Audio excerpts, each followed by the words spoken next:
La rédaction d'un article d'opinion. Marie-Lou est en colère. Elle vient d'apprendre qu'à la suite de la construction d'un nouveau centre culturel de sa ville, le conseil municipal s'apprête à augmenter les taxes municipales. Elle demande à Pierre-Paul, le rédacteur en chef de son journal communautaire, des conseils pour la rédaction d'un éditorial. Mais au fait, qu'est-ce qu'un éditorial? L'éditorial est un genre journalistique précis. C'est, par définition, la prise de position officielle de la direction du journal. Il analyse, explique, interprète, mobilise en appelant à l'action, prend position ou sert à faire avancer un débat.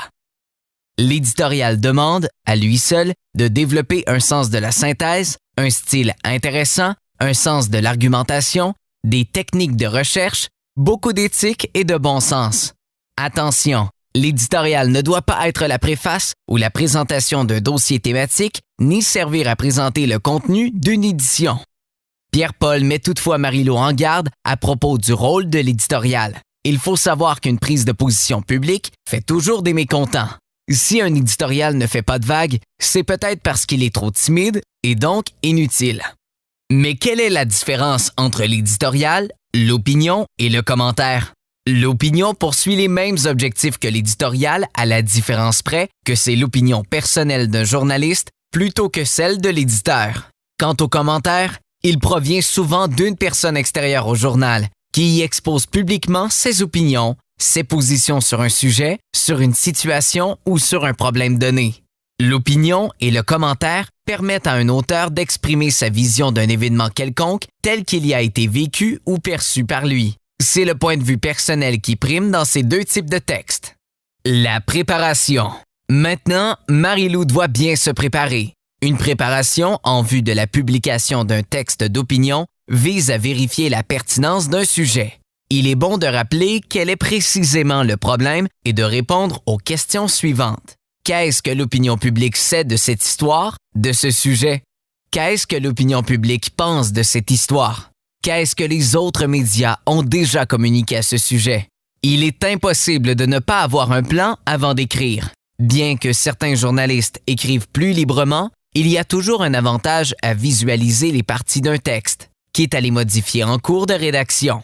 Les principaux critères d'un éditorial sont les suivants: le respect de l'éthique journalistique, la clarté de style, un raisonnement sensé et le pouvoir de persuader l'opinion publique. Pour avoir une argumentation efficace, il est important de parler à notre lectorat avec des références qu'il connaît, de doser le connu et l'inconnu, de définir, expliquer et justifier ses arguments. La structure du texte.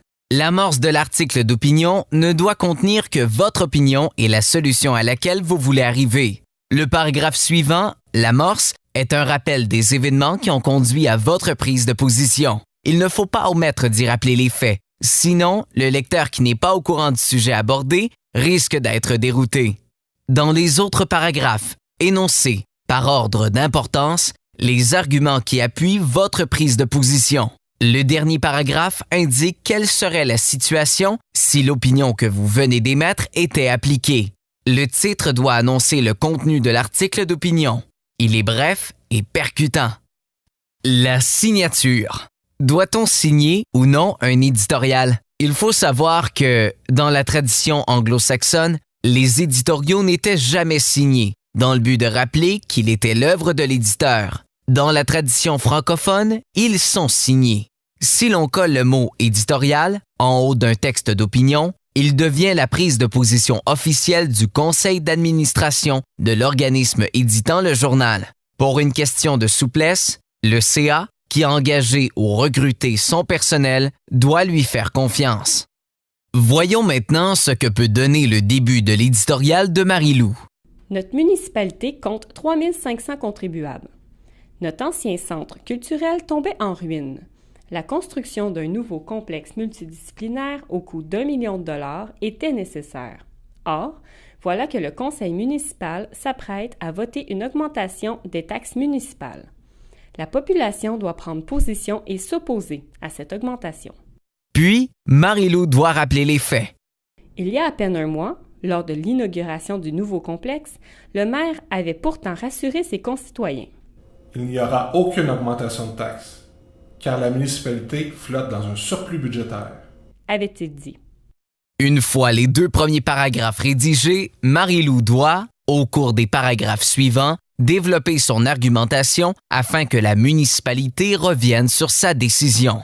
Puis, elle doit préparer une chute pour la fin et décrire quelle sera la situation pour la municipalité si l'opinion qu'elle vient d'émettre était appliquée. Si la municipalité n'en avait pas les moyens, elle n'aurait pas dû construire. Elle doit maintenant couper dans d'autres services afin d'éviter les augmentations de taxes. Les citoyens n'ont pas à payer pour les lubies d'un maire mégalomane. Enfin, elle doit rédiger un titre qui sera percutant. Hausse des taxes. Le maire nous a menti. Une fois son texte rédigé, Marie-Lou doit poursuivre son travail. Elle doit procéder à une auto-évaluation et se poser les questions suivantes. L'amorce est-elle invitante? Sa prise de position est-elle énoncée dès le début du texte? Ses arguments sont-ils rigoureux et exprimés de façon claire, simple et précise? L'analyse est-elle juste? Le style est-il vivant? Son texte apprend-il des choses au lecteur? Provoque-t-il une réflexion? La chute frappera-t-elle l'esprit du lecteur? Voilà, Marie-Lou est enfin prête à soumettre son texte à son rédacteur en chef. Pour en connaître davantage, vous pouvez consulter l'écriture journalistique de base à l'adresse https://amecq.ca/publication/outils-de-formation/.